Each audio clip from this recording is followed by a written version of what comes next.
Hello everyone, welcome again to our YouTube channel NK maths. इस video में हम लोग S D Yadav math book का जो डिस्काउंट चैप्टर है यानी कि बट्टा वाला पार्ट है उसे सॉल्व करने वाले हैं। इससे पहले मैंने एस डी यादव बुक का लाभ हानि पार्ट ऑलरेडी सॉल्व कर रखा है। अगर आपने नहीं देखा है तो देख लीजिए। लाभ हानि में टोटल 194 क्वेश्चन है 194 तक, और सारे के सारे क्वेश्चन मैंने अलग अलग भागों में कवर कर रखा है। आप ज़रूर से उन्हें देखिए। और अगर आप लाभ हानि वाला वीडियो आप हमारा देखे हुए हैं तो आपको ज़रूर से ये डिस्काउंट वाला वीडियो भी समझ में आ जाएगा। अगर आपने नहीं देखा है फिर भी ये वीडियो आपको समझ में आएगा, और ये हमारी गारंटी है कि इस वीडियो को देखने के बाद आपको वापस कभी जीवन में डिस्काउंट पढ़ने की ज़रूरत नहीं पड़ेगी। बस एक बार इस वीडियो को लास्ट तक देखिए और जो बातें मैं बता रहा हूँ उसे सीखिए। आप देखेंगे कि आप डेफिनेटली 5 मिनट के सवालों को 5 सेकंड में करने लायक बन जाएंगे इस वीडियो के लास्ट तक। लेकिन ज़रूरत पड़ेगी आपको भी ऐसे मेहनत करने की जैसे मैं वीडियो में बता रहा हूँ। आपको वैसे खुद से प्रैक्टिस करनी पड़ेगी, ठीक है। तो अगर आप नए हैं, आपने पहले से कभी डिस्काउंट नहीं पढ़ा है, तो भी आपके लिए वीडियो उतना ही हेल्पफुल होगा जितना कि पुराने लोगों के लिए, ठीक है। हर एक लोगों को समझ में आएगा, चाहे किसी भी तरह का छात्र हो उसे बिल्कुल समझ में आएगा, पहले पढ़ा हो या नहीं पढ़ा हो। बस ज़रूरत है वीडियो को ध्यान से लास्ट तक देखने की, और जिस तरह से बताया रहा हूँ मैं उस तरह से नोट्स बनाने की और उस पर प्रैक्टिस करने की। चलिए वीडियो शुरू करता हूँ। और अगर आप नए हैं हमारे चैनल पर तो वीडियो को ज़रूर से लाइक कर दें और साथ ही साथ हमारे चैनल को सब्सक्राइब कर लें। सब्सक्राइब करते वक्त जो बेल आइकन होता है उसे भी प्रेस करने के बाद ऑल का बटन दबा दें, ताकि हर एक नया वीडियो आप तक सबसे पहले पहुंच सके। चलिए वीडियो को शुरू करते हैं। अब देखिए दोस्त, क्वेश्चंस शुरू करने से पहले मैं आपको एक दो चीज़ें बता दूं जो आपके लिए जानना काफ़ी ज़रूरी है। मैंने लाभ हानि में आपको एक चीज़ पढ़ाया था, उल्टा सीधा कॉन्सेप्ट। वही कॉन्सेप्ट यहाँ पर काफ़ी क्वेश्चंस में आप लगा पाएंगे। देखिए पहले समझ लीजिए कि उल्टा सीधा कॉन्सेप्ट क्या होता है। उल्टा सीधा का मतलब है, अगर हम डिस्काउंट चैप्टर में बात करें तो आपको पता होगा कि एक होता है अंकित मूल्य, ठीक है। जिसे नहीं पता है उसको मैं बता देता हूँ। एक होता है अंकित मूल्य, ठीक है। अंकित मूल्य को हम लोग बोलते हैं, 1 मिनट चल नहीं रहा है। हाँ, तो मैं क्या बोल रहा था कि एक तो अंकित मूल्य होता है जो आपको पता होना चाहिए, ठीक है। अंकित मूल्य आप ज़रा समझ लीजिएगा, क्योंकि स्क्रीन पे लिख पाना थोड़ा मुश्किल है मेरे लिए। अभी स्क्रीन ही ठीक नहीं है, टूट फूट गया है कई जगह से, तो आपको समझना पड़ेगा खुद से। अंकित मूल्य या फिर इसको हम सूची मूल्य भी बोलते हैं, कभी कभी हिंदी में सूची मूल्य भी लिखा रहता है, ठीक है। अंकित मूल्य या फिर सूची मूल्य ये सब एक ही बात है, या फिर बाजार मूल्य ये भी एक ही बात है। ये सब बात ध्यान रखिएगा, हिंदी में अलग अलग नाम होता है। इंग्लिश में इसको हम मार्क्ड प्राइस बोलते हैं, ठीक है। अब देखिए, अंकित मूल्य या सूची मूल्य या फिर बाजार मूल्य वह दाम हुआ जो किसी वस्तु पर लिखा रहता है। एमआरपी रेट आप समझ सकते हैं। एमआरपी रेट जो लिखा रहता है किसी भी वस्तु पर, जिस पर डिस्काउंट हमें मिलता है, छूट मिलता है। जैसे किसी बुक पर अगर 350 रुपये लिखे हैं तो वह 350 रुपया उसका सूची मूल्य हुआ, या बाजार मूल्य हुआ, या अंकित मूल्य हुआ, ठीक है। अब इस पे जब कुछ परसेंटेज का छूट मिलता है आपको, जैसे मान लो X% का अगर आपको छूट मिल गया, तो छूट मिलने के बाद जितने में बेचा जाता है वो होता है विक्रय मूल्य। तो वो तो दुकानदार के लिए विक्रय मूल्य हुआ, लेकिन आपके लिए वो चीज़ क्या हो गया, क्रय मूल्य। अगर आप खरीदार हैं, आप खरीद रहे हैं, तो आपके लिए वो दाम क्रय मूल्य हो गया जितने में आप खरीद रहे हैं, लेकिन उस दुकानदार के लिए वो दाम क्या है, विक्रय मूल्य है, और उस दुकानदार के लिए क्रय मूल्य अलग होगा, ठीक है। तो ये ध्यान रखिएगा कि अगर अंकित मूल्य आपको दिया हो, इसको शॉर्ट में हम एमपी लिखते हैं, मार्केट प्राइस है। अगर अंकित मूल्य आपको दिया हुआ हो और फिर आपको सीपी निकालना हो या फिर एसपी निकालना हो, सीपी बोलते हैं क्रय मूल्य को और एसपी बोलते हैं विक्रय मूल्य को। तो अंकित मूल्य के बाद अगर आपको क्रय मूल्य या विक्रय मूल्य निकालना हो तो इसको हम बोलेंगे सीधा काम, ठीक है, सीधा। और यहाँ पे सीधा वाला हम कॉन्सेप्ट लगाएंगे। और अगर ये उल्टा हो जाए, कभी आपको विक्रय मूल्य या फिर क्रय मूल्य दिया हो और अंकित मूल्य आपसे पूछ लिया जाए, तो ऐसे में हम बोलेंगे कि अभी हमें उल्टा निकालना है। देखो, अंकित मूल्य कभी भी किसी वस्तु का प्रोडक्शन होता है, वस्तु बनाया जाता है कंपनी में, तो बनाने के बाद उस पर मूल्य अंकित किया जाता है कि इसका मार्क प्राइस क्या होना चाहिए, ठीक है।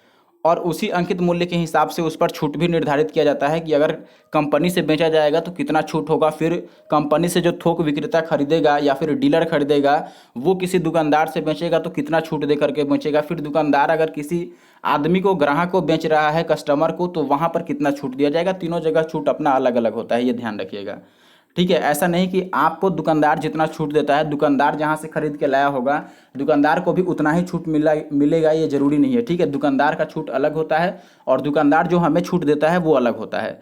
तो देखिए, अगर आपको वस्तु पर लिखा हुआ मूल्य पता है, अंकित मूल्य, यानी कि आपको एमपी पता है, और आपको एसपी या फिर सीपी निकालना है, क्रैमुल या बिक्रैमुल निकालना है, तो आप सीधा काम करेंगे।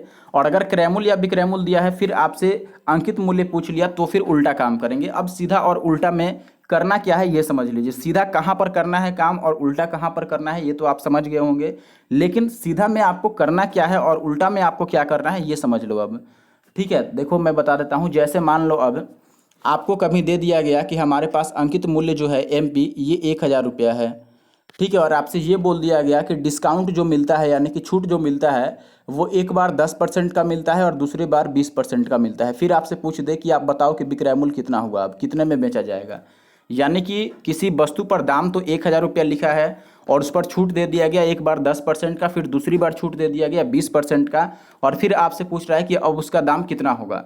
तो देखो हमें एमपी दिया है और हमसे एसपी पूछ रहा है यानी कि विक्रयमूल्य पूछ रहा है, तो हम सीधा काम करेंगे। मैंने शुरू में ही आपको बताया था कि ऐसे में सीधा काम करना है आपको। तो सीधा काम में क्या कर रहे हैं, आप डायरेक्ट लिखोगे एसपी बराबर में जो एमपी दिया है वो 1000 आप लिख दोगे।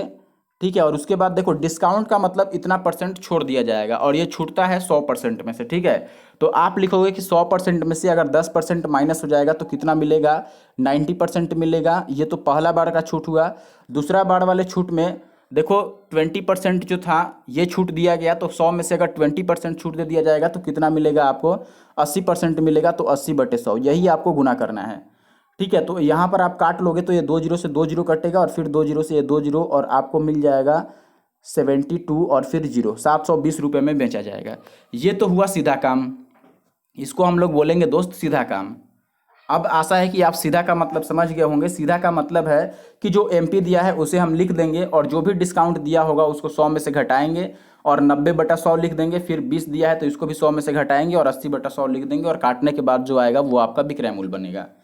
ठीक है, अब इसी को अगर रिवर्स में किया जाए, रिवर्स में करने का मतलब आप वापस इसी चीज़ को देखो। मान लो आपको ये एमपी नहीं दिया है, इस बार आपको एसपी दिया है पहले से कि चलो काट के लिखता हूँ सबको। मान लो इस बार आपको पहले से एसपी दिया है कि ये 720 रुपया है और आपको छूट दिया है वही डिस्काउंट की, एक बार 10% का छूट है और दूसरा बार 20% का छूट है। और फिर आपको बोला गया कि आप एमपी बता दो कि उस वस्तु का अंकित मूल्य क्या होगा। तो आप बोलोगे कि हमें बाद वाला चीज़ दिया है, विक्रय मूल्य दिया है, जबकि पहले हमें अंकित मूल्य की आवश्यकता थी लेकिन विक्रय मूल्य दे दिया है और अंकित मूल्य पूछ रहा है, यानी कि हमें उल्टा काम करना पड़ेगा। अब उल्टा से हमारा क्या मतलब हुआ, उल्टा का मतलब हम वैसे ही लिखेंगे इस बार एमपी बराबर। उल्टा मैं इसलिए बोल रहा हूँ क्योंकि इसमें हमें लिखना भी उल्टा है और पूछ भी उल्टा रहा है। पहले अंकित मूल्य लिखा जाता है किसी वस्तु पर, उसके बाद उसका विक्रय मूल्य निर्धारित होता है, लेकिन इसमें विक्रय मूल्य पहले से दिया है फिर आपसे अंकित मूल्य पूछा गया है। तो आप बोलोगे कि चलो एमपी बराबर हम लिखेंगे, जो दिया है वो लिख दो 720। ठीक है, और फिर गुना में आप देखो मैंने बोला था कि 10% छूट का मतलब हुआ 100 में से 10 घटा देंगे, तो यहाँ पर हम लिख रहे थे 90/100 यही लिख रहे थे। लेकिन उल्टा वाले में यही चीज़ आपको उल्टा लिखना है, 100 ऊपर लिखना है और 90 नीचा लिखना है। इसका मतलब यही हुआ। उल्टा कॉन्सेप्ट का मतलब यही है कि अगर आपसे उल्टा चीज़ पूछा जाए यानी कि बाद वाला क्रयमूल्य या विक्रयमूल्य दे करके और अंकित मूल्य पूछा जाए, फिर आप क्या करोगे कि 100 को तो ऊपर लिखोगे और जो 10 में से घटाकर आ रहा है, 100 में से ये 10 घटा के 90 आ रहा था वो नीचे लिखोगे। अगले वाले को भी हम ऐसे लिखेंगे, 100 में से 20 को घटाएंगे तो 80 आएगा, तो इसको लिखेंगे 100/80। ठीक है, अब आप यहाँ से काट दोगे तो 2 जीरो से आपका ये 2 जीरो कट जाएगा और 8 9 72 से 72 कट जाएगा, तो आपका वापस कितना बच जाएगा, 1000 बच जाएगा, जो कि हमारा अंकित मूल्य हमने माना हुआ था। तो आशा है कि आप उल्टा सीधा कॉन्सेप्ट को समझ पाए होंगे। इस तरीके से हम किसी भी सवाल को डिस्काउंट वाले हल कर सकते हैं। आप देखिएगा, अभी मैं हल करके दिखाता हूँ और आप देखेंगे कि बड़े से बड़े सवाल को हम महज 5 से 10 सेकंड में सॉल्व कर देंगे। ठीक है, तो चलिए वीडियो को अब आगे बढ़ाते हैं, और वीडियो अच्छा लग रहा है तो जरूर से वीडियो को लाइक कर दें और एक अच्छा सा कमेंट कर दें और वीडियो को आगे बढ़ाते हैं। अभी तो देखिए पहला जो टाइप है हमारे बुक में वो भी यही है, और सीखने के लिए एस डी यादव बुक सबसे अच्छा है, इसीलिए मैंने सोचा कि अपने चैनल पे एस डी यादव बुक को ही सॉल्व करूंगा। जो लोग नए हैं, जो लोग नया तैयारी कर रहे हैं उनके लिए, ठीक है, और किसी भी व्यक्ति के लिए सीखने के लिए सबसे अच्छा बुक है यही वाला। अगर आप सीख लिए हैं, प्रैक्टिस करना है, तब तो हज़ारों बड़े बड़े बुक उपलब्ध हैं, लेकिन सीखने के लिए यही बुक जो सबसे ज़्यादा बेस्ट है। चलिए देखिए, पहला सवाल है हमारे पास कि अंकित मूल्य आपको 150 रुपये दिया हुआ है और आपसे पूछ रहा है कि 20% अगर छूट दे दिया जाए तो विक्रय मूल्य कितना होगा। आप बताओ, अंकित मूल्य दिया है और विक्रय मूल्य पूछ रहा है, इसका मतलब हम क्या करेंगे, सीधा काम करेंगे। सीधा का मतलब पहले तो अंकित मूल्य हम 150 लिख देंगे, फिर गुणा में 20% छूट दे दिया गया, तो 100 में से 20 छोड़ देंगे तो 80 लेंगे, 80/100 कर देंगे। देखिए छूट एक ही बार दिया है इसीलिए एक ही बार लिखते हैं। अगर हम आगे दिया रहता कि 15% और छूट मिलता तो यहाँ पर हम 85/100 और लिख देते, 20% और छूट रहता तो एक बार और 80/100 लिख देते। लेकिन एक ही बार छूटा तो एक ही बार हम 80/100 लिख देंगे। इसको काट लेंगे आप, 2 जीरो से 2 जीरो, तो 15×8 = 120 आ जाएगा। और यही अपना आंसर है ऑप्शन सी। आशा है कि आप समझ पाए होंगे, काफ़ी आसान है, सीधा काम करना था। अंकित मूल्य दिया था और हमें विक्रयमूल्य बताना था। मैंने अंकित मूल्य 150 लिख दिया, फिर 20% का छूट दिया गया तो गुणा में मैंने 20 घटाया 100 में से और 80/100 लिख दिया। सीधा सीधा ये लिख दिया। यही अगर विक्रयमूल्य देखिए अंकित मूल्य पूछता तो मैं 80/100 को उलट देता, 100 ऊपर और 80 नीचे लिख लेता। बस यही काम करना था। चलिए आते हैं दूसरे सवाल में। देखिए दोस्त, अगले सवाल में आपको दिया गया है कि एक पियानो का अंकित मूल्य 1500, यहाँ पर 15,000 है। वैसे आंसर जो बनाया है बुक में उसमें 15,000 है, ठीक है, आप देख सकते हैं। तो यदि किसी पियानो का अंकित मूल्य जो है वो 15,000 रुपये है और उसे बेचते समय 20%, 10% और फिर से 10% की 3 क्रमिक छूटें दी गई हैं, तो उसका बिक्री मूल्य कितना था। अब देखिए अंकित मूल्य दे करके आपसे बिक्री मूल्य पूछ दिया, यानी कि हमें सीधा काम करना है। तो सीधा काम में करेंगे क्या दोस्त, 15,000 दिया है तो पहले तो आप 15,000 लिख दो, फिर गुना में एक बार 20% छूट है तो आप 80/100 लिखोगे, फिर से 10% छूट है तो आप 90/100 लिखोगे, क्योंकि 100 में से 10 घटाएंगे तो 90 बचेगा। फिर से 10% छूट है तो फिर से हम 90/100 लिखेंगे। अब एक बात समझिए कि इतना जो सवाल आ गया आपके पास, तो इतना लंबा चौड़ा आपको गुना करने की जरूरत नहीं पड़ेगी। कैसे नहीं पड़ेगी, मैं आपको समझाता हूँ। एक होता है डिजिटल सम, आपने अगर पढ़ा होगा तो अच्छी बात है, ठीक है, और जिसने मेरे पास क्लास किया होगा उसको मैंने ज़रूर पढ़ाया है अगर उसे ध्यान हो तो। फिलहाल मैं आपको बताता हूँ कि डिजिटल सम में करना क्या है। देखिए डिजिटल सम में जब भी आपको ऐसा लंबा चौड़ा गुना दिखे तो ऐसा नहीं है, देखिए यही तो अलग है, हम यही चीज़ अलग बताएंगे आपको बाकी लोगों से। हो सकता है कि ये तरीका आपको और भी कहीं यूट्यूब पर मिल जाए या किसी टीचर ने आपको पढ़ाया हो, लेकिन अभी जो आगे मैं आपको बताने वाला हूँ ऐसा सॉल्व करके नहीं दिखाया होगा किसी ने आपको, ठीक है। देखिए डिजिटल सम क्या होता है, डिजिटल सम में आपको बस ये करना है कि अंकों को जोड़ना है यहाँ पर, और जीरो को नहीं लेना है और 9 को भी हम नहीं लेते हैं। अंकों को आप जोड़िएगा तो 5 और 1, यहाँ पर अंक 6 है, टोटल जोड़ने पर 5 और 1 को मैंने जोड़ दिया। इसमें 8 में जीरो जोड़िएगा तो 8 ही आएगा, 9 में जीरो जोड़िएगा तो 9 ही आएगा, फिर 9 में जीरो जोड़िएगा तो 9 ही आएगा। अब एक बात ध्यान रखिए कि जब भी गुना में कहीं पर आपको 9 मिल जाए तो आप समझ लो कि उसका DS 9 ही होगा, ठीक है। 9 से अगर गुना किया जा रहा है तो आप समझ लो कि DS 9 ही होने वाला है, बाकी आपको निकालने की जरूरत नहीं है। और अगर इसमें 9 नहीं होता, आपको DS पूरी निकालनी पड़ती, तब आप क्या करते, पहले इस 6 को 8 से गुना करते तो 8 6 48 होता है, और 48 का आप DS लेते कि 48 का मतलब 8 4 12 हुआ, और 12 का मतलब 2 और 1 3 हुआ, तो आप बोलते कि DS यहाँ पर कितना हो गया, हमारे पास 3 हो गया, ठीक है। अभी इस दोनों को हमने गुना किया था तो DS 3 हुआ था, फिर इस 3 को आप 9 से गुना करते तो 3 9 27, और 27 का DS आप देखेंगे कि फिर से 7 और 2 9 आ जाएगा, फिर इस 9 को लास्ट वाले 9 से गुना करेंगे तो 81, और उसका DS भी 8 और 1 9 आ जाएगा। इसीलिए जब भी 9 से गुना किया जाए तो आप ये समझ लो कि सीधे सीधे DS कितना होने वाला है, 9 होने वाला है, ठीक है। ये बात आप डायरेक्ट समझ सकते हैं। तो मैंने यहाँ पर जैसे ही देखा दोस्त इस सवाल में कि इसमें किसी भी एक संख्या का अगर DS 9 आ गया ऊपर, तो आप बोलेंगे डायरेक्ट कि DS 9 ही होगा डिजिटल सम। फिर ऑप्शन में आप सबको जोड़ जोड़ करके चेक कर लीजिए कि किस में डिजिटल सम 9 हो रहा है। जैसे देखिए पहले ऑप्शन में अगर आप चेक करते हैं तो 9 को हम लेते नहीं हैं जोड़ते वक्त, ठीक है, और 7 और 2 जो बच गया ये 9 ही आ गया, पहले में ही डिजिटल सम 9 आ जा रहा है, तो पहला ही अपना आंसर सही हो जाएगा यहाँ पर, ठीक है। बाकी आप चाहें तो बाकी को भी चेक कर सकते हैं। आप बोलेंगे कि चेक तो चारों को करना पड़ेगा, तो जरूरी है, बिल्कुल आप चारों को चेक कर सकते हैं। जैसे यहाँ पर देखिए 9 को तो हम ले नहीं सकते हैं, 7 5 12, 12 का मतलब 2 और 1 3 हो गया, तो ये तो नहीं हो सकता है। सी ऑप्शन में आप देखें कि 9 को हम लेते नहीं है, 7 6 13, 13 का मतलब 3 और 1 4 हो गया, तो ये भी नहीं होगा। इसमें भी हम 9 को लेते नहीं है और 7 8 15 हो जाएगा, 15 का मतलब 5 और 1 6 हो जाएगा, यहाँ पर DS 6 आ गया, तो यही भी नहीं होगा। अब देखिए अभी कुछ लोग सोच रहे होंगे कि इससे पहले तो मैं कटाकर ही लिख दूंगा। मैं मानता हूं दोस्त कि यहाँ पर कटाना आसान है, तो आप जल्दी यहाँ पर कटा के लिख सकते हैं, लेकिन जो सवाल पॉइंट में आने लगेगा जिसमें कटाना मुश्किल होगा, आप देखेंगे कि वहाँ पर DS चुटकी बजाते ही आंसर ला देगा, ठीक है। अभी मैं आपको एक और तरीका बताता हूँ, इसमें आपको ये DS भी नहीं लगाना पड़ेगा। देखिए और हम क्या कर सकते हैं इस सवाल में, आप पूरा तरीका सीखिए। देखिए आपको तरीका तो हर कोई सिखा देगा, लेकिन एग्जाम हॉल में जाके आप सवाल को कैसे जल्दी बना पाएंगे ये मैं सिखाऊंगा आपको, ठीक है। बाकी इस तरीके को आपको बहुत लोग सिखाए होंगे, या अलग अलग और भी तरीके हैं इससे आसान आसान इसी सवाल को सॉल्व करने के लिए, इससे भी आसान तरीके हैं, लेकिन मैं जो तरीका बता रहा हूँ इसमें आप डिजिटल सम, यूनिट डिजिट वगैरह लगा के और जल्दी सवाल को कर पाओगे। देखिए जैसे अगर इसमें हम यूनिट डिजिट की बात करते हैं, यूनिट डिजिट होता है लास्ट अंक किसी भी, जैसे इसमें लास्ट अंक 0 है, इसको यूनिट डिजिट बोलेंगे, इसमें भी लास्ट अंक 0 है, इसको यूनिट डिजिट बोलेंगे, इकाई का अंक, ठीक है, या फिर लास्ट डिजिट बोलते हैं इसको। तो हम लास्ट डिजिट निकाल के भी इस सवाल को कर सकते थे, पूरा सॉल्व नहीं करना होता तो। अगर लास्ट डिजिट निकालना होता तो हम केवल लास्ट, देखो 0 को हम छोड़ देते क्योंकि पता है 0 से गुना करने पर लास्ट में तो 0 ही आएगा, बाकी को हम गुना करते। तो आप बोलेंगे 9 9 81, यहाँ पर लास्ट में 1 आ रहा है, और 15 8 120, यहाँ पर लास्ट में 20 आ रहा है। अब 20 को 1 से गुना करेंगे तो लास्ट में 2 अंक जो आएगा वो 20 ही आएगा, और ऐसा ऑप्शन ए में है जिसमें लास्ट का 2 अंक 20 है। आप समझ गए कि नहीं? मैंने जो बात बताया वो जरूर से ध्यान रखिए। आप, मैंने क्या बताया, मैंने बोला कि आप 0 को काट लीजिए पहले, क्योंकि 0 की जरूरत नहीं है, सबके लास्ट में 0 है। 0 के बाद जो आएगा अंक वो देखिए, तो यहाँ पर 9 9 81 में लास्ट में 1 आ गया, 15 8 120 में लास्ट में 0 आया, तो 0 को मैंने लिया नहीं, 2 ले लिया। अब 2 1 2, तो लास्ट में 0 छोड़ने के बाद 2 आएगा, या फिर आप कह सकते हैं कि लास्ट में 20 आएगा। तो ऐसा ऑप्शन ए में है, इसीलिए ऑप्शन ए हमारा सही है। अब चाहे तो आप इसको पूरा कटा के भी करोगे तो ऑप्शन ए आ जाएगा, ये आपकी जिम्मेवारी है, आप कटा के कर लो। लेकिन कटाने के साथ साथ मैं जो तरीके बता रहा हूँ ये जरूर ध्यान रखो। अभी देखो आगे वाले सवालों को कैसे चुटकी बजाते सॉल्व करेंगे हम लोग डीएस से और इससे। देखिए देखिए जो अगला सवाल है इसमें आपको दिया गया है कि 1200 रुपया अंकित किया गया है, यानी कि अंकित मूल्य 1200 है, 10% और 20% छूट दिया गया है, और लास्ट में 10% वह खर्च भी करता है। अब इस वस्तु को किस मूल्य पर बेचें कि 15% का लाभ हो जाए।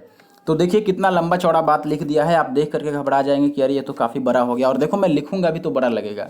1200 रुपया अंकित, जरा ध्यान से बात को समझिएगा पहले। देखो लास्ट में आपको किस मूल्य पर बेचे, यानी कि बिक्री मूल्य ही बताना है एक्चुअली में, किस मूल्य पर बेचे, तो बेचने वाला मूल्य बिक्री मूल्य हुआ, विक्रय मूल्य ही, और विक्रय मूल्य बताना है तो हम सीधा कॉन्सेप्ट लगाएंगे, अंकित मूल्य पहले लिख देंगे 1200 रुपया, ठीक है। फिर हम लिखेंगे गुणा में, एक बार 10% और फिर 20% का छूट दिया, 10% का छूट दिया, इसका मतलब 90/100 लिखेंगे, हम सीधा लिख रहे हैं तो, ठीक है। फिर आप बोलेंगे दोस्त कि यहाँ पर 20% का छूट है तो हम 80/100 लिख देंगे। फिर इसके बाद बोलेंगे कि 10% वो खर्च कर दिया, 10% खर्च कर दिया, इसका मतलब ये छूट नहीं है, 10% जो खर्च हुआ ये छूट थोड़ी ना है, ये तो इतना दाम बढ़ गया उसका। 10% खर्च हमारे पास, हमें फ़ायदा, 10% खर्च का मतलब वो हमें कमी नहीं हुआ, उतना ज़्यादा लगाना पड़ा, इसीलिए इस 10 को हम जोड़ करके लिखेंगे, 110/100 लिखेंगे, ऐसा नहीं कि इसको भी घटा के 90/100 लिख दिए। फिर आगे कह रहा है कि 15% का लाभ भी चाहिए, तो 15% लाभ का मतलब 15% बढ़ाना पड़ेगा दाम, तो 115/100 हम कर दिए। या फिर आपने लाभ हानि देखा होगा तो मैंने बताया था कि लाभ में 100 में जोड़ देते हैं, हानि में 100 में से घटा देते हैं। अब कुल मिला के ये काम आपको करना है। अब देखो इसमें आप चाहो तो आप सोचोगे कि इसमें हम वैसे ही काट पीट करके और आंसर ला देंगे। अब अगर आप काट पीट करते हैं तो डेफिनेटली आप काट पीट के आंसर ला देंगे। तो देखिए काट पीट के तो आप आंसर ला ही सकते हैं, आप काट पीट करके चेक भी कर सकते हैं, लेकिन उससे ज़्यादा सही है कि हम डीएस लगा लें यहाँ पर, डिजिटल सम। अब डीएस लगाते समय मैंने आपको बोला था कि जब भी आपको 9 दिख जाए तो आप समझ लो डीएस 9 ही आने वाला है। किसी भी टर्म में, जैसे इसमें इसमें इसमें या इसमें किसी में भी अगर आपको दिखे कि किसी का भी डिजिटल सम 9 हो रहा है, तो आप इसमें देख रहे हैं कि 90 का डिजिटल सम 9 होगा, 9 में 0 जोड़ेंगे तो 9 ही आएगा। तो मैंने बोला था कि 9 से अगर गुना हो रहा है तो डीएस 9 ही होने वाला है, आपको आगे कुछ चेक करने की जरूरत नहीं है। अब जरा ऑप्शन में आप डीएस चेक करो कहाँ पर 9 बन रहा है, ठीक है। अब अगर आप चेक करेंगे पहले वाले में तो देखिए चेक कर लो, 1 और 1 हुआ 2 और 3 5, 5 और 7 12 का मतलब हो गया 2 और 1 3 और फिर 5 8, इसमें 9 नहीं हुआ, ये चला गया। दूसरे ऑप्शन में आप देखो 9 को तो हम जोड़ते नहीं है, इस 9 को भी नहीं जोड़ेंगे, बाकी जो बच गया उसको जोड़ लो, तो 1 और 2 3 और 6 9, इसमें 9 हो जा रहा है, ये आंसर हो सकता है। अगले में आप देखें कि 5 और 2 7 और 1 8 और 1 9 हो रहा है, लेकिन ये पॉइंट में नहीं। देखो ये सवाल देख करके आप जब काटोगे यहाँ पर तो आप ये समझ जाओगे कि नीचे ज़्यादा जीरो है और ऊपर कम जीरो है, ऊपर 4 ही जीरो है, इसका मतलब सारा जीरो कटेगा नहीं और आंसर आपका पॉइंट में आएगा। इसीलिए हम बिना पॉइंट वाले में DS 9 नहीं चुनेंगे, इसको गलत कर देंगे। इसमें DS कितना है, 1 और 1 2 ही है, तो हमारा ऑप्शन जो है बी वो सही उत्तर है। आप वापस समझिए मैंने आपको क्या बताया। देखिए अगर आप काटते भी इसको तो शुरू में ही आप ये बात समझ जाते दोस्त, DS तो 9 था, अगर आप काटने चलते तो 2 जीरो से 2 जीरो कटता, फिर 2 जीरो से 2 जीरो कटता, अभी बाकी नीचे 4 4 जीरो है, इसका मतलब आंसर पॉइंट में आएगा। 1 जीरो ये भी कट जा रहा है, अभी भी आप देखोगे कि आंसर पॉइंट में आना लाजमी है, आंसर पॉइंट में ही आना है। अब अगर आंसर पॉइंट में आना है और DS 9 है, तो जब हमने DS चेक किया तो इन दोनों का DS 9 आया। और अच्छा एक बात और भी आप समझ सकते हैं कि लास्ट में 5 भी नहीं आ सकता है, अगर आप दिमाग थोड़ा चलाएंगे तो। क्यों नहीं आ सकता है, क्योंकि ऊपर लास्ट में एक जगह 5 है और एक जगह 2 है, और जब भी 5 को किसी सम संख्या से गुना करते हैं तो लास्ट में 5 नहीं आ सकता है, कोई सम संख्या ही आएगा या फिर जीरो आएगा। ठीक है, इसीलिए हम 5 लास्ट में जिसके 5 है वो आंसर ऐसे भी नहीं लगाते, पहला और लास्ट वाले को, ठीक है, पहला और तीसरा को। तो आप ध्यान रखिए, मैंने इसमें बोला कि आंसर पॉइंट में आएगा और DS9 होगा, तो DS9 ऑप्शन बी का और सी का था, लेकिन पॉइंट में जो है वो ऑप्शन बी है, इसीलिए ऑप्शन बी हमारा सही है। बाकी आपको अगर खुशी मिलेगी कटाने में तो आप कटा के आंसर ला दो। चलिए आगे बढ़ते हैं अभी। तो अभी आप देख रहे हैं कि 2-3 सवाल हमने किया और हर एक सवाल एक ही तरीके से बन रहा है। देखिए अगले सवाल में आपको क्या दिया गया है, यहाँ पर बोला गया कि एक खिलौने का अंकित मूल्य 30% है, सॉरी अंकित मूल्य पर 30% छूट दे दिया गया, उसके बाद उसके बिक्री मूल्य में 30 रुपये की कमी हो गई, फिर बताना है कि नया बिक्री मूल्य क्या होगा।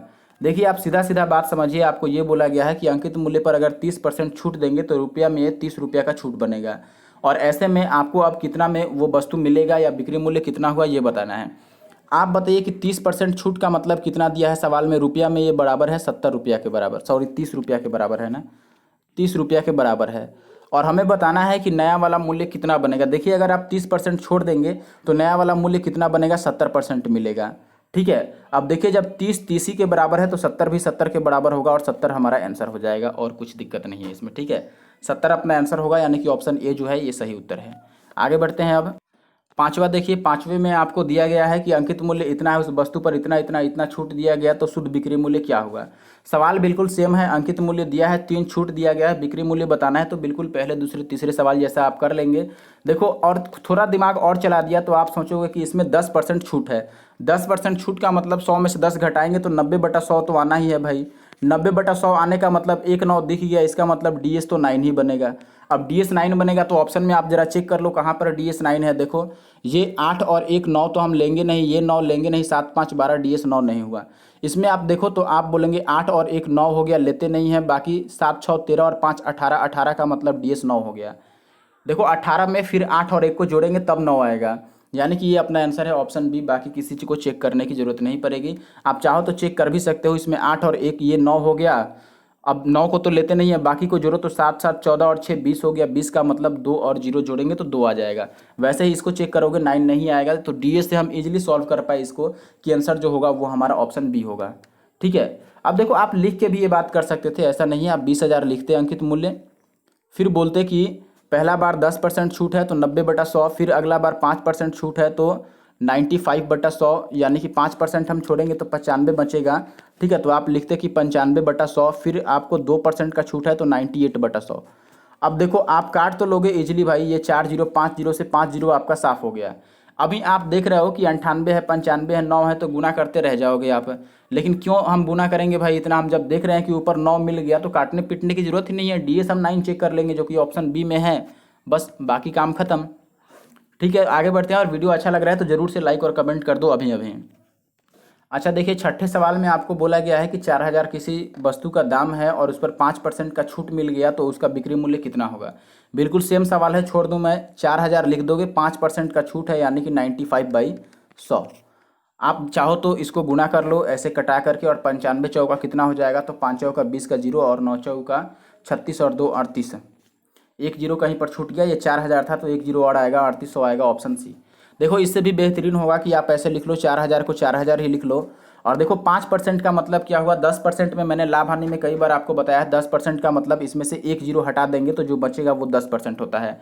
अब अगर 5% निकालना है तो इसको भी आधा कर दो, 10% का आधा 5% मिलेगा, तो आप सीधा कहोगे कि 4,000 में से 5% छोड़ना है, यानी कि उसका 5% घटा देने हैं, तो 4,000 का 10% तो 400 हो गया, एक 0 हटाने के कारण, और 5% 400 का भी आधा यानी कि 200। अब 200 इसमें से अगर घटा दोगे तो 3800 आ जाएगा, या जैसे मैंने बताया वैसे कर लो, या फिर DS भी लगा सकते हो, ऐसा नहीं है कि DS नहीं लगेगा यहाँ पर। चलिए आगे बढ़ते हैं। अब देखिए अब अगले सवाल में आपको दे दिया गया यहाँ पर कि एक दुकानदार का अंकित मूल्य है 80 रुपया और 5% की 2 छूटें देता है तो विक्रय मूल्य कितना होगा। तो आप लिखोगे 80 और 5% 2 बार छोड़ा गया है, तो पहला बार 5% छोड़ेगा तो 95/100, दूसरा बार भी छोड़ेगा तो 95/100।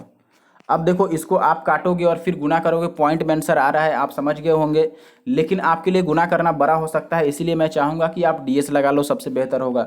डिजिटल सम अगर आप निकालोगे तो आप देखोगे कि 9 को तो हम लिखते नहीं हैं कभी भी, बाकी को आप गुना कर लो तो 8 25 हो गया 40।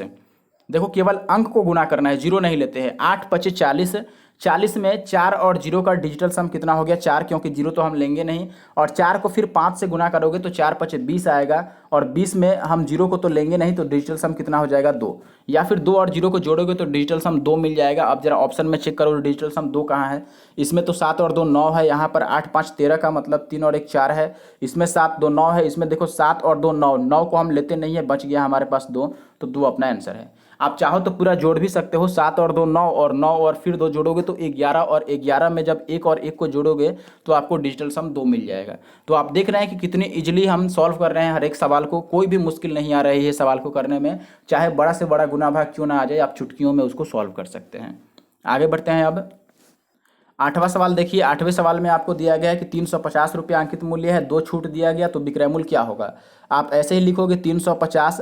अच्छा देखो 10% मुझे छूट दिख गया, तो क्यों ना मैं DS9 ही ले लूँ, क्योंकि जब 10% छूट है तो आप 90/100 तो लिखोगे ही, और 90/100 में DS9 आ रहा है, बार बार आप देख ही रहे हो, तो क्यों ना हम डिजिटल सम 9 ही चेक कर लें। चेक करो जरा, तो इसमें आप बोलेंगे कि देखो ये 3 और 6 9 दिख रहा है, जो कि मैं लूँगा नहीं, 5 4 9, इसमें 9 आ गया, पहले वाले में ही डिजिटल सम 9 आ गया।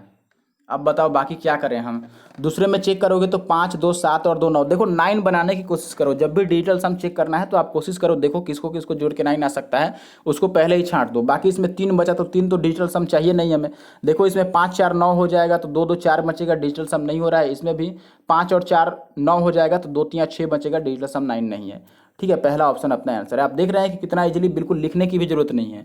ऐसे सवाल में 100% आप बिना कॉपी कलम छुए आप आंसर लगा सकते हो। आप डायरेक्ट देख लो, 10% अगर छूट दिखा सवाल में तो बस आप डिजिटल सम 9 ढूंढने निकल जाओ, और ज़्यादातर प्रश्नों में आपको 10% छूट मिलेगा। चलिए आगे बढ़ते हैं।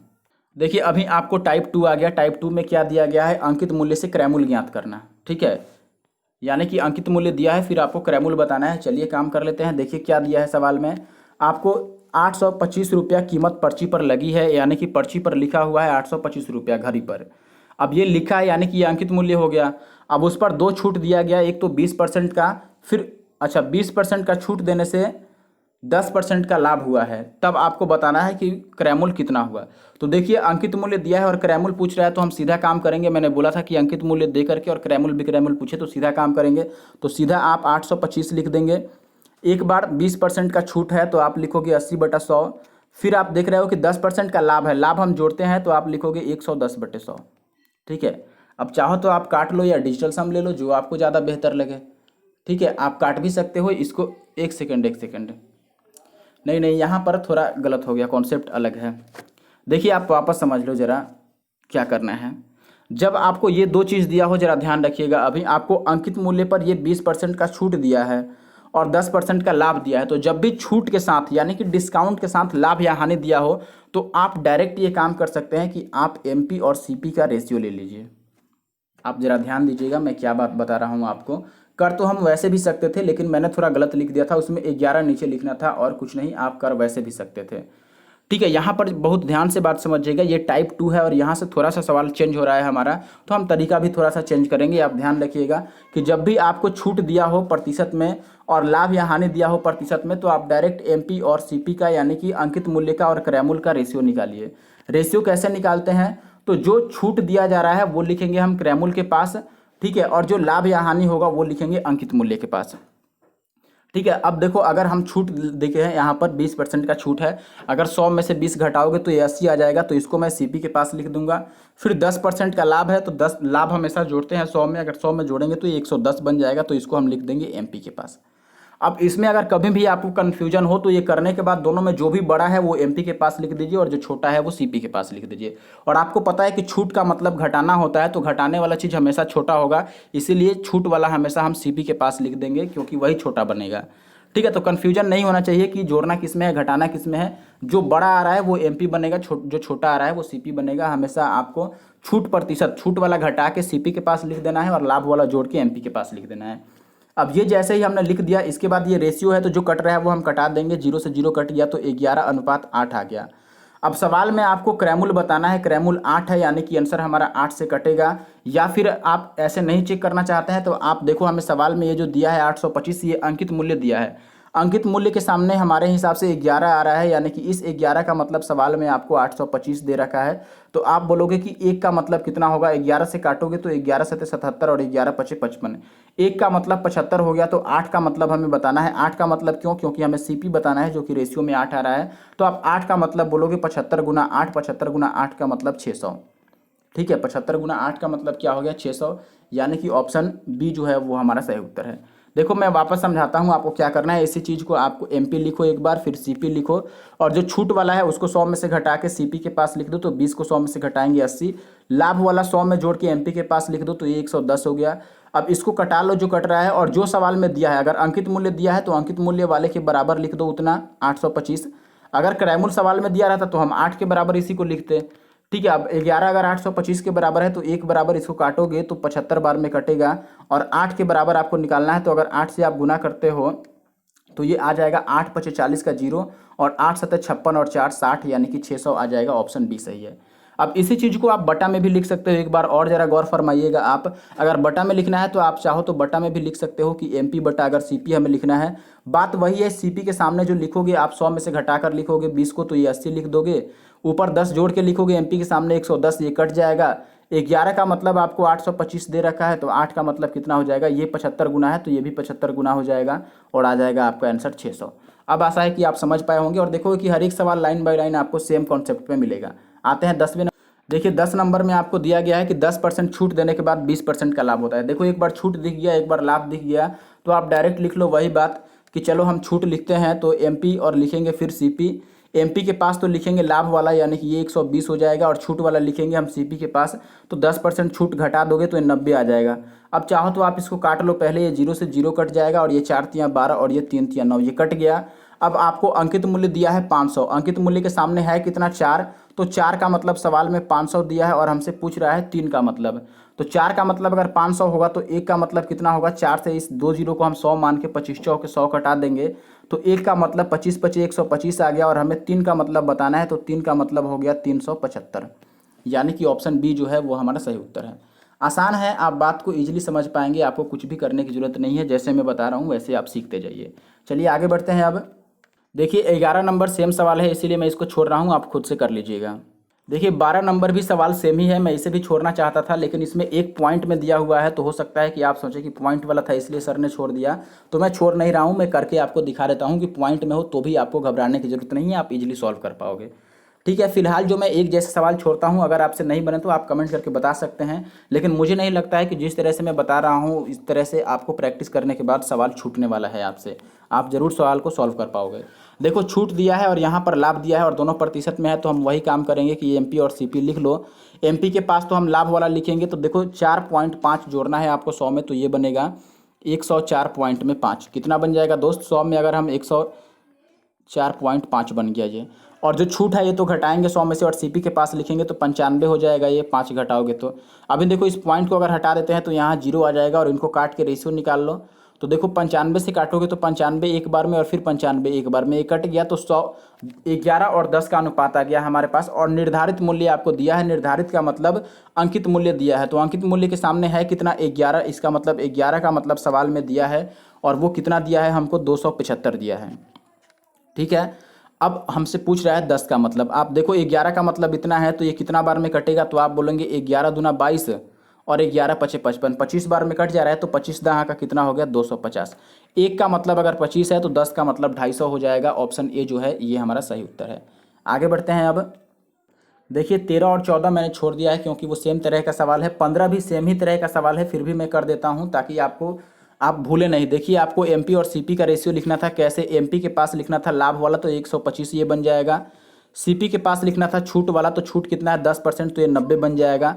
आप चाहो इसे काटना तो ये कट सकता है, देखो ये 25 पचे कट जाएगा 125, और ये 18 पचे 90 कट जाएगा, अब कट गया।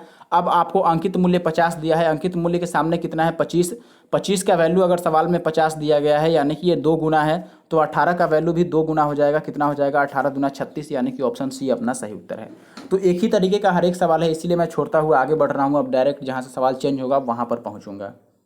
देखिए भाई अब यहाँ से सवाल चेंज है, सवाल नंबर 17 से, इसके पहले वाला हर एक सेम तरह का सवाल था, इसीलिए मैंने छोड़ दिया वो सब। 17 नंबर में आपको विक्रय मूल्य से अंकित मूल्य ज्ञात करना है। देखिए विक्रय मूल्य अगर दिया हो, अंकित मूल्य निकालना हो, तो सीधा सा बात मैंने शुरू में ही बताया था कि ऐसे में हमें उल्टा काम करना पड़ेगा, क्योंकि शुरू वाला चीज़ पूछ रहा है और लास्ट वाला दिया है। अब सवाल एक बार पढ़ लेते हैं। देखिए 20%, 10% और 10% की 3 छूट देने के बाद एक कपड़े धोने की मशीन की कीमत जो है वो 6480 रुपया है।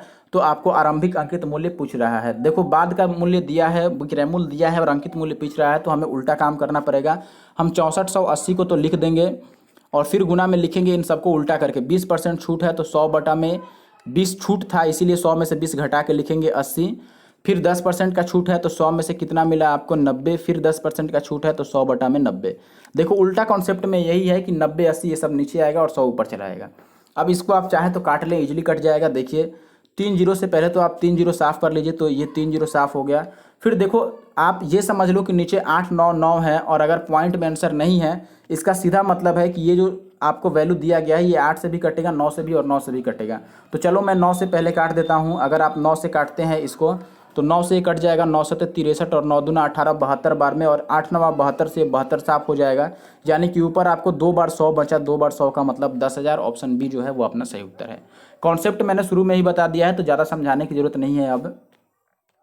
अच्छा देखिए इसी सवाल को करने का एक और तरीका है, वो भी मैं आपको समझा देना चाहता हूँ। देखिए 20% का मतलब क्या हुआ? 20% का मतलब हुआ दोस्त, आप बोलेंगे 20% का मतलब होता है 20/100 यानी कि 1/5। वैसे ही 10% का मतलब है 10/100 यानी कि 1/10। 10/100 में से एक जीरो से एक जीरो कट जाएगा तो 10/100 आएगा। फिर से 10% का छूट था यानी कि ये भी 1/10 आएगा। ये बात अगर आप समझ रहे हैं तो इसका मतलब क्या हुआ कि अगर अंकित मूल्य 5 था तो एक छोड़ दिया गया उस पर से। यानी कि आप एमपी और एसपी का रेशियो लिखोगे। देखो ऐसे आप लिखोगे, ये अगर एमपी है और ये एसपी है तो आप कैसे लिखोगे? इसमें आप ये बोलोगे दोस्त कि यहाँ पर आपको ये दिया गया है पहला बार 20% छूट यानी कि 5 में से एक छोड़ दिया गया। अगर अंकित मूल्य 5 था तो एक छोड़ देंगे तो 4 दाम बन जाएगा। फिर 10% का छूट यानी कि 10 से वो कितना हो जाएगा 9। देखो 1/10 है यानी कि 10 रुपये में से 1 रुपया छोड़ देना है, तो 10 से 9 बन जाएगा। फिर से 10% का छूट है यानी कि फिर से 10 से 9 बन जाएगा। फिर यहाँ पर आप इनका एक साथ गुना करेंगे और इनको एक साथ गुना करेंगे तो आप इन्हें बोलेंगे कि ये तो बन गया 500, और इनको हम गुना नहीं करते हैं, इनको ऐसे ही लिख देते हैं। ये कितना है हमारे पास 4 है, गुना में 9 है और गुना में 9 है। ये विक्रय मूल्य है और सवाल में विक्रय मूल्य दे रखा है कितना 6480। अब यहाँ से आप काट लोगे, 6480 है एक्चुअली में। अब इसे काट लोगे आप, देखिए तो कट जाएगा। वैसे ही ये 9 से कटा था कितने बार में 72 बार में, एक जीरो का एक जीरो भी रहेगा। अब ये सबसे कटेगा आपका 9 चौका 36 दूना 72, 20 बार में कटेगा। एक का मतलब 20 है तो 500 का मतलब कितना होगा, इसमें 20 से गुना कर देंगे तो 5 दूना 10, ये कितना आ जाएगा अपना 10,000 आ जाएगा, यानी कि ऑप्शन बी।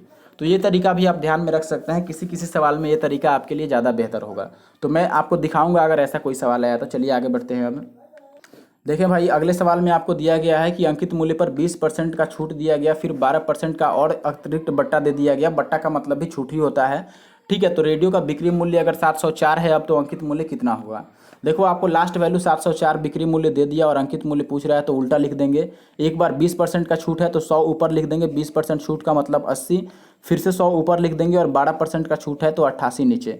अब इसको आप काट लो। देखो अब जिनके 88 है और 88 11 से कटने वाला है, तो आप ये समझ लो कि ये भी 11 से कटेगा डेफिनेटली। तो हम इसको 8 से काट देते हैं 11 बार में, इसको भी 11 से काटोगे तो 11 छक 66 और 11 चौक 44। फिर आप देखो कि इस 8 से और इस 8 से 64 कट गया और एक जीरो से जीरो कट गया, तो कितना बच गया हमारे पास 1000 बच गया। यानी कि ऑप्शन डी जो है ये हमारा सही उत्तर है। अब आगे बढ़ते हैं। देखिए अब सवाल नंबर 19 मैंने छोड़ दिया क्योंकि 19 नंबर सेम था, जैसे मैंने बताया वैसा ही 19 नंबर था तो 19 आप कर लेना।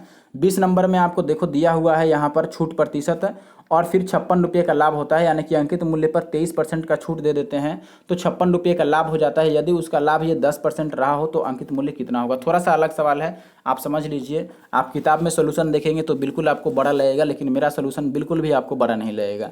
देखिए इसमें क्या है, वैसे किताब में समझाने के लिए लिखता है इसीलिए किताब में थोड़ा सोल्यूशन बड़ा चला जाता है। देखिए यहाँ पर आपको क्या दिया गया है कि खिलौने पर अंकित मूल्य पर 23% का छूट है और ये छूट देने के बाद भी 56 रुपये का लाभ हो जाता है और यह लाभ है 10% के बराबर। तो मैंने आपको बोला था एक बात कि जब भी छूट का प्रतिशत और लाभ का प्रतिशत दिया हो तो आप सीधा सीधा एमपी और सीपी का रेशियो लिख दो। एमपी के पास हम लिखेंगे लाभ वाला, यानी कि 10% लाभ है तो 110, और सीपी के पास लिखेंगे छूट वाला, 23% का छूट है तो 100 में से 23 घटाओगे तो ये कितना आ जाएगा 76 आ जाएगा। 77 ना 77 आ जाएगा। देखो 11 7 77 कट गया, यानी कि रेशियो 10 का और 7 का आ गया। लेकिन आपको एक बात और ध्यान रखना पड़ेगा कि ये 56 जो दिया है ये लाभ दिया है, ठीक है। तो आपको हमारे पास रेशियो है एमपी का और सीपी का, तो या तो हमें अंकित मूल्य पता होना चाहिए या क्रयमूल्य पता होना चाहिए, तभी इसके आगे बढ़ सकते हैं। तो हम क्रयमूल्य पता कर सकते हैं कैसे, क्योंकि 10% का लाभ है वो 56 रुपया के बराबर है। देखो परसेंटेज में तो 10 है लाभ, लेकिन रुपया में 56 है। अगर 10% 56 है तो 100% कितना होगा, तो आप बोलोगे 560 होगा। 100% क्या होता है, क्रयमूल्य होता है। ये बात मैंने लाभ हानि में पढ़ा रखा है आपको कि 100% हमेशा क्रयमूल्य होता है। तो क्रयमूल्य कितना हो गया, 560 हो गया। अब जब हमें पता चल ही गया कि क्रयमूल्य 560 है और हमारे रेशियो में क्रयमूल्य 7 था, तो हम बोलेंगे 7 की वैल्यू अगर 560 है तो हमें एमपी बताना है, यानी कि 10 का मतलब बताना है। देखो 7 8 56 होता है, यानी कि ये कितना आ जाएगा हमारे पास, 800 आ जाएगा, ऑप्शन बी। 7 से अगर इसको काटोगे तो 80 बार में कटेगा, 7 8 56 और 80 दहाँ का कितना हो गया, 800, ऑप्शन बी सही उत्तर है। आगे बढ़ते हैं। अब देखिए बिल्कुल इसी तरीके का एक सवाल है 40 नंबर, इसीलिए मैं डायरेक्ट 20 नंबर के बाद 40 नंबर पे आ गया हूँ। फिर मैं वापस बाकी के 20 क्वेश्चन आपको करा दूंगा, पहले आप इसे देख लो क्योंकि ये सेम तरीके का सवाल है। यहाँ भी आपको दिया गया है छूट प्रतिशत कितना है, 25% का, और 20% का लाभ होता है। तो वैसे ही आप एमपी और सीपी का पहले रेशियो लिखोगे, तो लाभ वाला लिखोगे, 20% लाभ है तो 120 एमपी के पास आ जाएगा, और 25% का छूट है तो 75 आ जाएगा सीपी के पास। अब आप इसे काट लो तो ये कटेगा 15 से। देखो 15 8 120 और 15 7 75, यानी कि 8 और 7 का अनुपात बन गया। 15 25 75 ना, 5 आएगा ना यहाँ पर, 15 25 75, यहाँ पे 5 आ गया। अब हमें क्या दिया है, देखो लाभ दिया हुआ है, लेकिन हमें पता है कि सीपी और एमपी का रेशियो पता है, तो इसी दोनों में से किसी को निकालना पड़ेगा। अब लाभ आपको जो दिया है वो 20% के बराबर है, लेकिन रुपया में 360 है। तो आप कहोगे कि 20% अगर 360 के बराबर है तो हम कितना निकाल दें भाई, 100% निकाल दें। देखो तो ये 0 से 0 कट जाएगा और 2 से कट जाएगा, 18 बराबर, अगर 1 का मतलब 18 है तो 100 का मतलब कितना हो जाएगा, 1800 हो जाएगा। यही होगा, 100 का मतलब अगर 1800 हो गया, तो आप यहाँ से ये बात समझ गए कि 100% क्रयमूल्य होता है, और क्रयमूल्य का मान हमारे पास रेशियो में 5 है, लेकिन ये रुपए में 1800 आ गया है। तो हम ये कहेंगे कि 5 की वैल्यू अगर 1800 है तो हमें किसकी वैल्यू बतानी है, 8 की। पहले आप काट लो इसको, तो आप बोलोगे 5 दूना 10 और 18 दूना 36, यानी कि 1 का मतलब तो 360 आ गया। 18 दूना 36 और 1 0 का 0, 1 का मतलब 360 है, और हमें 8 का मतलब निकालना है, एमपी निकालना है, अंकित मूल्य। तो 8 का मतलब क्या हो गया, आप 8 से गुना कर लो, तो 8 छक 48 का, 8 और 0 लास्ट में आ रहा है, और ऐसा ऑप्शन दो ऑप्शन आ गया। नहीं, 8 और 0 केवल ऑप्शन ए में है ना, तो ऑप्शन ए सही है।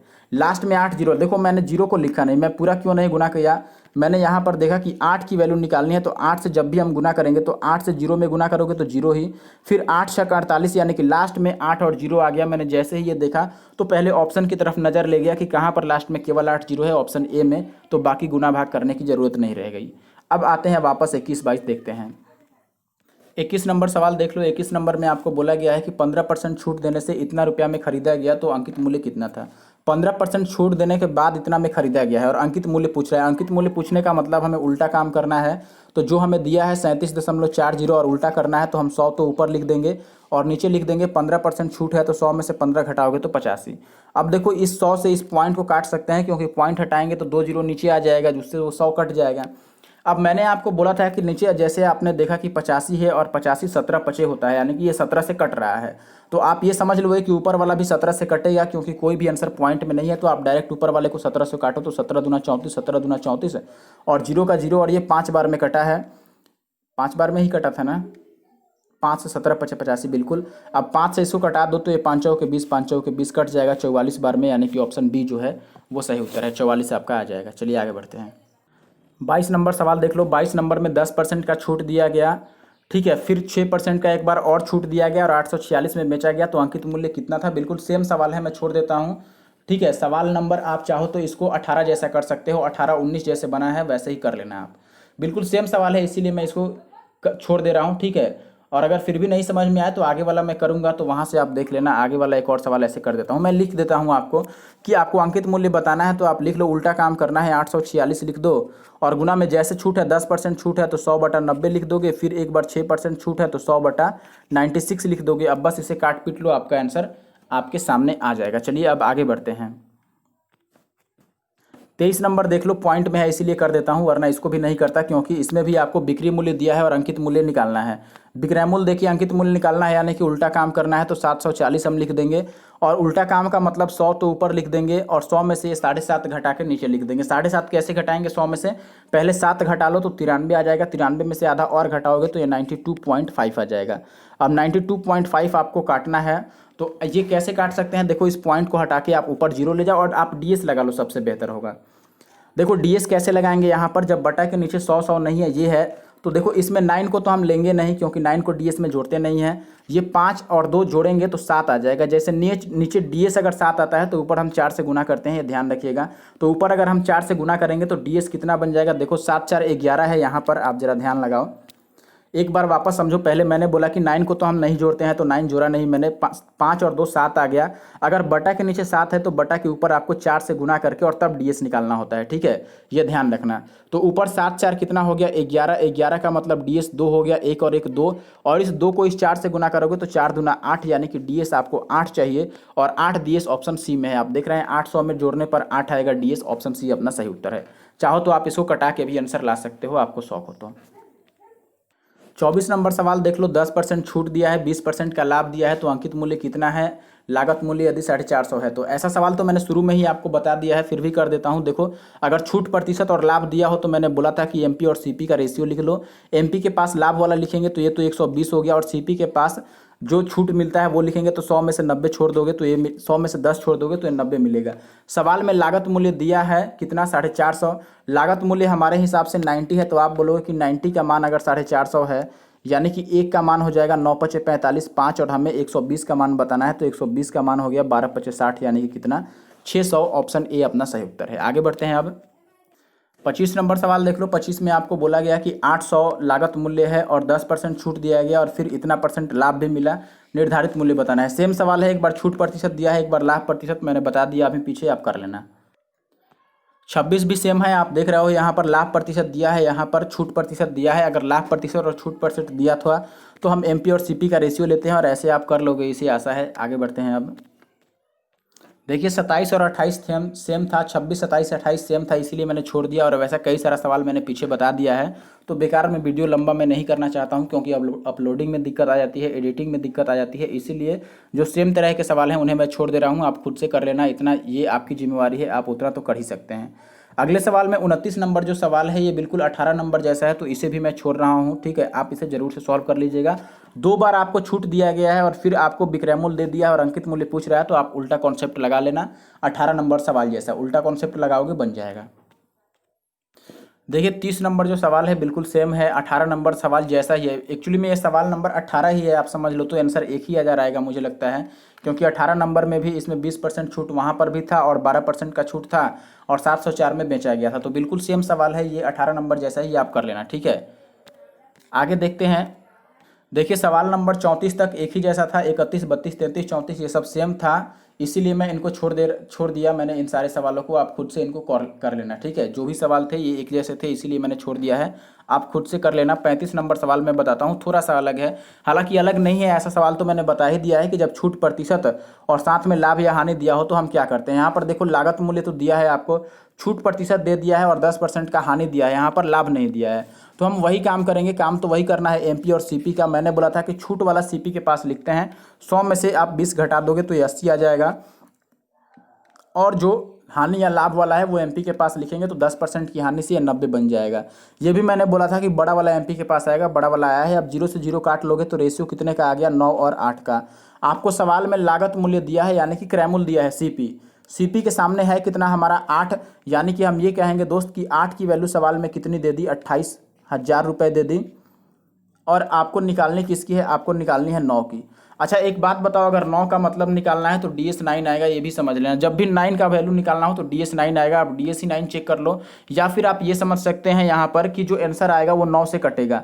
आंसर 9 से कटेगा तो आप चेक कर सकते हैं कि आंसर 9 पर से कहाँ पर कटने वाला है, ठीक है। या फिर आप गुना भी कर सकते हैं इसमें, चलो गुना अगर कटे हम तो मान लो कटाना भी इतना मुश्किल काम नहीं है, क्योंकि ये 8 से कट जाएगा, 8 से 25 और 8 से 125 बार में ये 1000 कटता है, तो 125 बार में कट गया। बाकी अब चाहो तो गुना कर लो, या 8 से पूरा ही काट देते हैं, इतना मेहनत करने की क्या जरूरत है। देखो 8 से ये कटेगा, 8 तिया 24 और फिर 8 पचे 40, देखो ये 35,000 बार में कट गया। अब 9 से आप करोगे तो 9 पचे 45, लास्ट में 5 आएगा और ये 2 जीरो तो आना ही है, यानी कि लास्ट में 500 आएगा। ऑप्शन बी, ऑप्शन बी में लास्ट में 500 है। देखो पूरा गुणा भाग कभी मत करना दोस्त, अगर एग्जाम हॉल में जाकर के पूरा गुणा भाग करने लगोगे तो फिर वहाँ पर आप समझ लो कि बेहोशी की हालत में वापस निकलोगे। ठीक है, आप ये तो समझ जाओ कि सारे सवाल इजी इजी हैं, कर ले रहा हूँ, बहुत मज़ा आ रहा है, लेकिन आपको पता चलेगा कि जब तक मैंने मैथ का सवाल किया तब तक पूरा समय खत्म हो गया और रीजनिंग का भी टाइम चला गया, इंग्लिश का, जीके का, सबका टाइम खत्म हो गया और आप कुछ नहीं कर पाए, केवल मैथ ही बनाए। ये मैं मानता हूँ कि आपको बनाने आ रहा है लेकिन टाइम कम लगाओ आप, ठीक है, इसीलिए मैं हर एक में गुना भाग से बचने की कोशिश कर रहा हूँ। जैसे मैंने देखा कि एक की वैल्यू 3500 आ गई और हमें 9 की वैल्यू निकालनी है, तो 9 से हमें अब इसे गुना करना है, तो 2 जीरो तो लास्ट में लिखूंगा ही लिखूंगा, फिर 9 से 9 पचे 45 लिखूंगा, तो लास्ट में मुझे पता चल गया कि 5 और 2 जीरो आना है, तो ऑप्शन बी मैंने लगा दिया। आगे बढ़ते हैं अब 36 नंबर सवाल, काफ़ी आसान सवाल है। आपको ये दिया गया है कि जूता कंपनी ने 20% छूट की घोषणा की और ये छूट की कीमत 800 रुपये है, तो मूल कीमत क्या होगी। देखो छूट की कीमत अगर 800 है, इसका मतलब है कि 20% छूट दे दिया गया, तो 20% छूट देने के बाद कीमत कितनी हो जाएगी, तो आप बोलेंगे 80% रह जाएगी और इसकी वैल्यू सवाल में 800 दे रखा है और आपसे मूल कीमत यानी कि 100% पूछ रहा है। देखो अगर 80 800 है यानी कि 1 जीरो एक्स्ट्रा बढ़ा है, तो 100 पर भी 1 जीरो एक्स्ट्रा बढ़ जाएगा, यानी कि ये 1000 आ जाएगा। ऑप्शन बी सही हो जाएगा। चलिए आगे बढ़ते हैं। अब देखिए 37 सवाल यहाँ पर 37 नंबर में दिया है, 25% लाभ है और 20% छूट है। लाभ प्रतिशत और छूट प्रतिशत दिया है, तो MPCP का रेशियो लेना है। कैसे लेना है मैंने कई तरीके ऐसे बता दिए हैं, कैसे कई सवाल मैंने पीछे करा दिया है, आप कर लीजिएगा। 38 नंबर आप देख सकते हैं, 38 नंबर में आपको दिया है कि 12% का छूट देता है अंकित मूल्य पर, तो विक्रय मूल्य हो जाता है यहाँ पर 440 आएगा, जो मिट गया है, यहाँ पर बुक में ही मिटा हुआ था लेकिन आंसर में 440 माना है, तो मैं भी 440 मान ले रहा हूँ। विक्रय मूल्य 440 हो जाता है। देखो 12% छूट देने से विक्रय मूल्य 440 हो जाता है। आप बोलेंगे कि विक्रय मूल्य दिया है और अंकित मूल्य पूछ रहा है, तो हम उल्टा काम कर देंगे। कितना भाई, कैसे, विक्रय मूल्य जो दिया है 440 ये मैंने लिख दिया और उल्टा करना है, इसका मतलब 100 तो ऊपर आएगा और 12% छूट है, तो 100 में से 12 घटाएंगे तो 88 नीचे आ जाएगा। अब ये 44 से 44 दूना 88 और 2 से 2 पचे 10, यानी कि आंसर कितना आ गया, 5 पर 2 जीरो 500। ऑप्शन बी जो है वो सही उत्तर है। ठीक है, 39 नंबर देखिए, 10% छूट के बाद 135 रुपये में बेची जाती है, अंकित मूल्य क्या होगा। बिल्कुल 38 जैसा है, मैं छोड़ देता हूँ इसको। अब देखिए आज की वीडियो का लास्ट सवाल हमारे पास 41 नंबर आ गया है, क्योंकि 40 नंबर मैंने शुरू में ही कर दिया था। 41 नंबर सवाल में देखिए आपको दिया है कि एक दुकानदार किसी वस्तु के अंकित मूल्य पर 12.5% की छूट देता है, उसके बाद भी 20% का लाभ कमाता है। यदि दुकानदार को लागत मूल्य 210 रुपये पड़ती है, तो बस्ती का अंकित मूल्य क्या हुआ। देखो ऐसा सवाल तो मैंने बता ही दिया है, कई सारे सवाल बताए हैं कि जब छूट प्रतिशत और लाभ प्रतिशत दिया हो तो MP और CP का रेशियो लेते हैं, लेकिन ये पॉइंट में है और आज की वीडियो का अंतिम सवाल है, इसीलिए मैं इसको कर देता हूँ, छोड़ नहीं रहा हूँ। देखो कैसे लिखेंगे हम, MP और CP का रेशियो लिख लेंगे पहले, तो आप बोलेंगे कि भाई MP और फिर CP। MP के पास लिखते हैं लाभ वाला तो 120 बन जाएगा, और ये और छूट वाला लिखते हैं हम लोग CP के पास 12.5 घटाना है, तो पहले 12 घटाएंगे तो 88 आएगा, 88 में से आधा और घटा देंगे तो 87.5 आ जाएगा। ठीक है, इस पॉइंट को हटाएंगे तो यहाँ जीरो आ जाएगा। अब काट लो, देखो ये 25 से 4 बार में कट जाएगा, इसको 25 से अगर काटते हो तो 25 यहाँ 75 और फिर 5 7 12, 25 बचे 125, और ये अभी आपका अब नहीं कटने वाला है, तो ये 12 चौक 48 और 35 का रेशियो आ गया। ठीक है, 48 और 35 का रेशियो आ गया। आप काट के चेक कर लेना, मैंने कैसे काट, इसको 12 को 4 से गुना कर दिया, 12 चौकी 48 आ गया और फिर 35 आ गया। अब सवाल में आपको दिया है वस्तु की लागत मूल्य पड़ती है 210, यानी कि लागत मूल्य हमारे हिसाब से 35 है, तो सवाल में 35 का ही मान दिया हुआ है 210, और हमें निकालना है किसका, 48 का मान निकालना है। अच्छा देखो आप ये सवाल डायरेक्ट यहाँ पर समझ पाओगे कि 48 में 4 आ रहा है, ये 4 से कटने वाला है, 12 चौक 48, तो हमारा आंसर भी 4 से कटेगा और 4 से कटने वाला हमारे पास एक ही ऑप्शन है, ऑप्शन बी। ठीक है, क्यों, क्योंकि इसमें लास्ट में 88 आ रहा है, 4 से वही चीज़ कटता है जिसके लास्ट का 2 अंक 4 से कट जाए। 88 4 से कट जाएगा, ना तो 86 4 से कटेगा, ना 87 ना ही 50, तो ऑप्शन बी सही हो गया। आप चाहो तो यूनिट डिजिट भी चेक कर सकते हो, जैसे मान लो 35 से अगर आप इसको काटते हो तो 35 यहाँ 105 होता है, तो 35 3 और 3 6, 35 छक ये कट जाएगा। अब अगर 35 छक कट गया तो 8 को अगर आप 6 से गुना करते हो तो 8 छक 48, लास्ट वाला अंक 8 आएगा, और ऑप्शन बी में ही लास्ट वाला अंक 8 है, आप ऐसे भी कर सकते थे। ठीक है, तो आज की वीडियो को हम यहीं पर समाप्त करते हैं, और वीडियो में काफ़ी मेहनत किया है मैंने, ताकि हर एक बच्चे को ये बात समझ में आ जाए कि डिस्काउंट के प्रश्नों को हम कैसे सॉल्व कर सकते हैं ईजी बना करके। और बाद में मैं आपको भारी सवाल भी करके दिखाऊंगा। टफ से टफ सवाल हम इस तरीके से काफ़ी इजीली कर सकते हैं, क्योंकि आप देख रहे हैं कि हर एक बड़े से बड़े गुना भाग वाले सवालों को हम डीएस से और यूनिट डिजिट से चुटकियों में काम कर दे रहे हैं। और आगे भी मैं ऐसा आपको करके दिखाता रहूँगा। आप हमारे चैनल को जरूर से सब्सक्राइब कर लीजिए। और अगर कोई सवाल पूछना हो, पीडीएफ चाहिए या कोई भी डाउट हो, तो आप हमारे टेलीग्राम ग्रुप जिसका नाम है NK मैथ्स, उसको ज्वाइन कर सकते हैं। उसका लिंक हमारे डिस्क्रिप्शन बॉक्स में रहता है, आप वहाँ से जाके उसे ज्वाइन कर सकते हैं। और अगर कोई दिक्कत आती है तो आप हमें कमेंट करके बता सकते हैं। फिलहाल ये वीडियो कैसा लगा इसके बारे में कमेंट करना बिल्कुल ना भूलें, और चैनल पर नए हैं तो सब्सक्राइब करना बिल्कुल ना भूलें। Thank you for watching the video. मेरा नाम है नंदू कुमार। आपको वीडियो कैसा लगा कमेंट करके बताते रहिएगा।